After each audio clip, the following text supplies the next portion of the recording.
haven't done a video in a little while, so I thought it was about time. I wanted to talk a bit about chainsaws.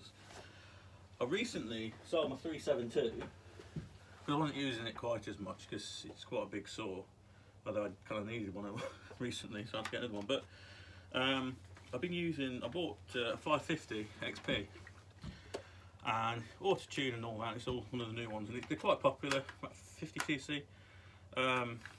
It's a pretty good saw. It's really nice. I haven't got many hours on it.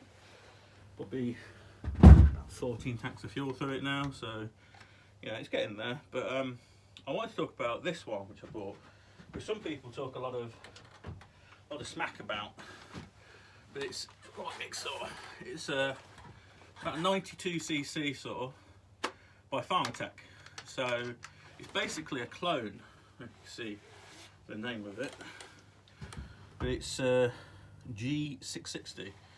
Normally they'd call it, they'd put another number into it, but of course that would be 666, and I don't think they wanted to call it the number of the beast. But realistically, I mean, these saws, yeah, they're Chinese, but there's not a lot in it, and pretty much everything is made in China now, sadly, but bleeding coronavirus, so I can't say that, can we? But yeah, there you go. It works fine.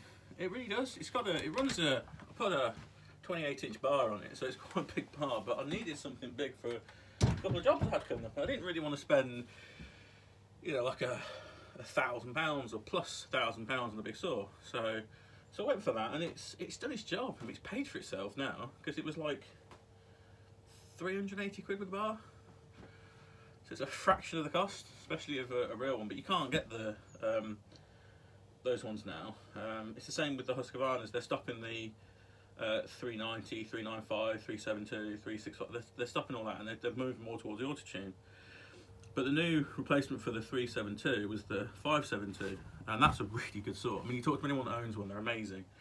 They've got really good anti-vibe and stuff, and there's loads of people that talk about them, so I'm not going to get into it. But I was really impressed with that, and I thought, it would be cool to do a kit.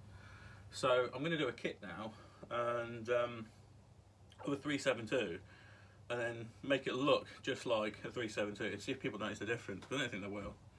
The only downside of them, I think the coating on the pistons on the engine, basically inside the cylinder, isn't quite as good as OEM. OEM is, if you don't know, is just the manufacturer, the actual part thing. So they always cost a premium, but they are better quality to some degree to some things. Plastics on that, maybe they're not as good. I don't know. It's all plastic to me. I just don't like plastic. But you wouldn't want an old McCulloch that weighs an absolute ton. So yeah, I mean, they work fine. I think people just like talking rubbish about them, but they're a good saw. I mean, it works well. I don't think if you can't, it's like saying you don't like certain foods. You try it, and same with this. I've tried it, and I'm pretty impressed with it, especially for the price. So, if you're thinking about it from the perspective of a tool of that price range, say £380, what you're going to get. I mean, this is a 135, which I use for hedge laying quite a lot because it just weighs absolutely nothing. The bigger stuff I'll use is the 550. This is like 160 maybe. I'm not sure now how much I paid for it, but tools like that tend to be like £200, sort of 40 cc's. And for twice that, you're getting a huge saw. I mean, it's gone straight through huge chunks of beech without much problem at all. I mean, like all two-stroke, they bog down a bit. But I think that's with like torque and stuff. I don't really understand two-stroke engines that well. I don't profess to know much about them, to use them. So there's plenty of people that are experts on it, and I'm not an expert by any means. And I'm free to admit that. So yeah, I mean, I've been pretty impressed with it.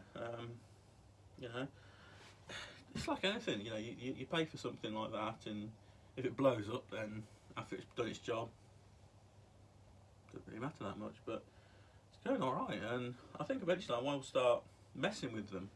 And I found that quite interesting because I wanted to do more I don't know, just like little projects, and that's why I bought the kit, because I thought it'd be quite fun to make a kit and see how I get on with that. So I'll keep you posted when I get the kit, and I'll do some videos whilst I'm making it and see what comes of it. Alright, thanks, bye.